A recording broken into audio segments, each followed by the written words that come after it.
Hi, and welcome back to Club 707 Assemblies. We're on part 5 of our look at the book of Acts, and over the last couple of weeks we've been concentrating on the character of Paul.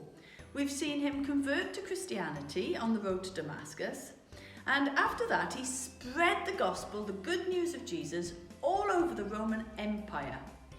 Last week we looked at how he and Silas got out of jail by praising God. So after that, he continued to preach and to teach and to do fantastic things until he was finally arrested in Jerusalem, taken to a place called Caesarea, and there he asked to be taken to Rome so that he could plead his case in front of Caesar. And what we're going to look at today is a video which tells us about the journey that Paul took from Caesarea to Rome. It was a very big adventure and it was by ship. Have a look.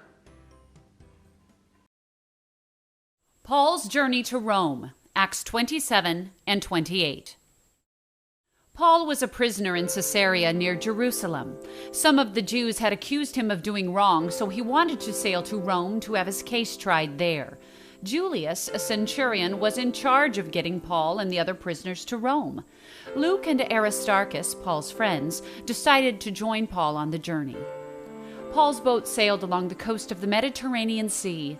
At the port city of Myra, Julius found a grain ship from Egypt that was going to Rome. He transferred his prisoners to that ship. The winds were not favorable for sailing west, so they sailed south. The crew anchored south of the island of Crete, but by now it was winter, a dangerous time to sail. Paul met with the captain, the owner of the ship, and Julius.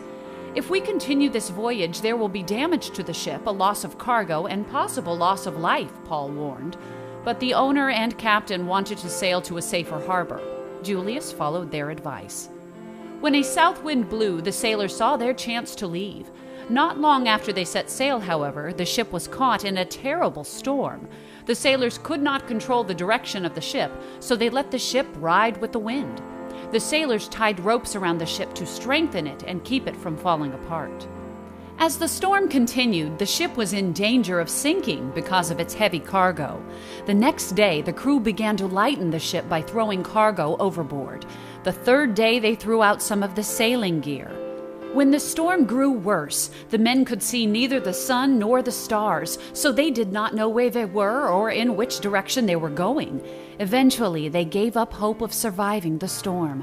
Again, Paul met with the captain, the owner, and Julius. "You should have listened to me," Paul said.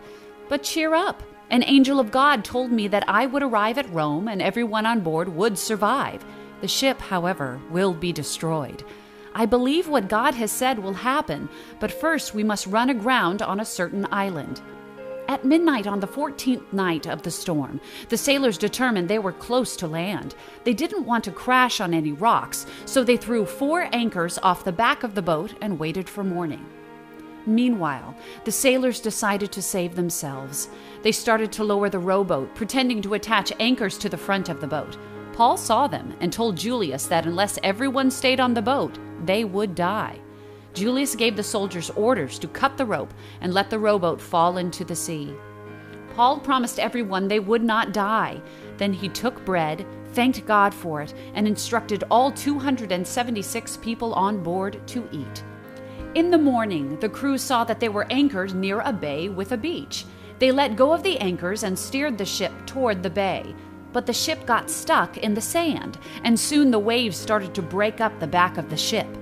The soldiers wanted to kill the prisoners so they would not escape, but Julius stopped them. Julius told everyone who could to swim toward shore. Then he told those who could not swim to float toward land on pieces of the ship. Everyone did as he said and made it to the island called Malta. Since it was raining, the islanders made a fire so the men from the ship could get warm. As Paul threw some wood on the fire, a poisonous snake bit him on the hand and hung onto him. Paul shook the snake into the fire.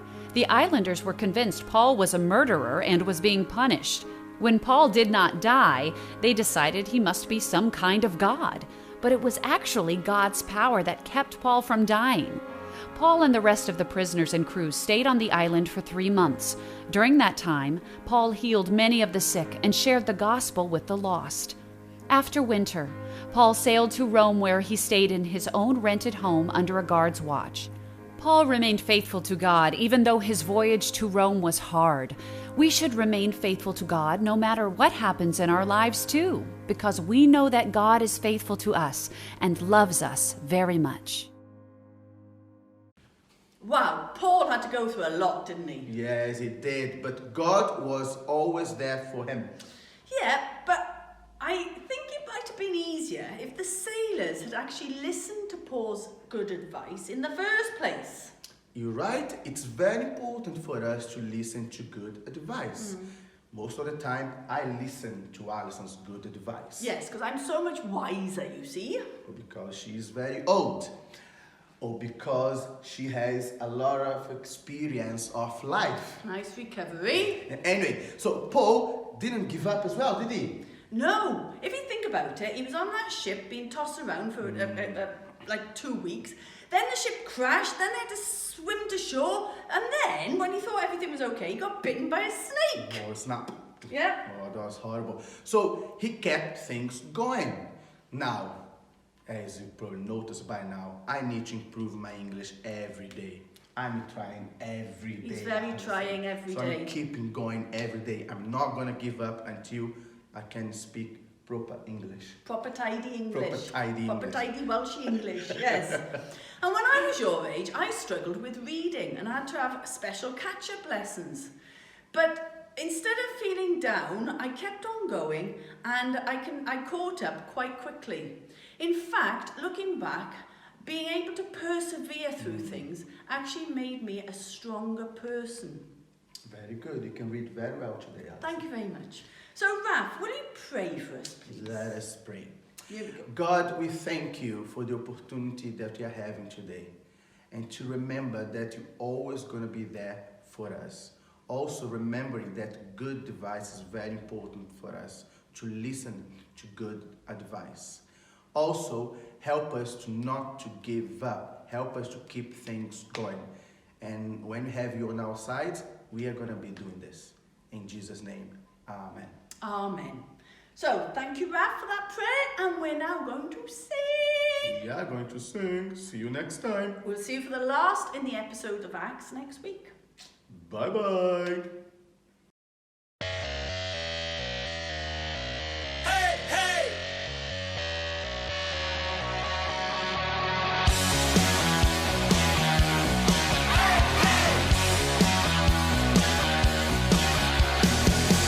Came down to earth from his throne on high. He humbled himself, he came to live so he could die. He was killed on the cross, but he rose up from the grave. Death was defeated, so wipe your tears away. I'm gonna clap my hands and shout Hosanna. Jesus is risen and he lives forever. My sin and set me free. Jesus is alive, I believe.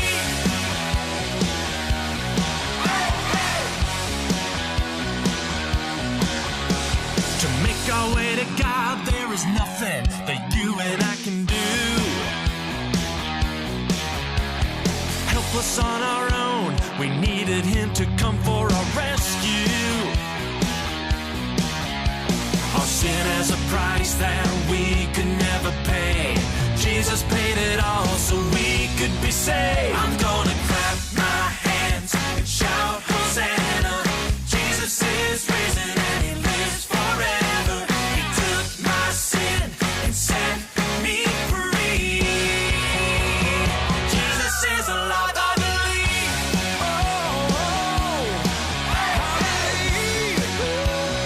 Jesus is alive, I believe.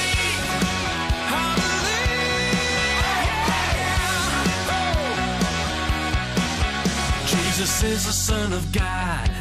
I believe. The sacrifice for sin. I believe. He is the risen King. I believe. And he's coming back again. I believe. This is the sound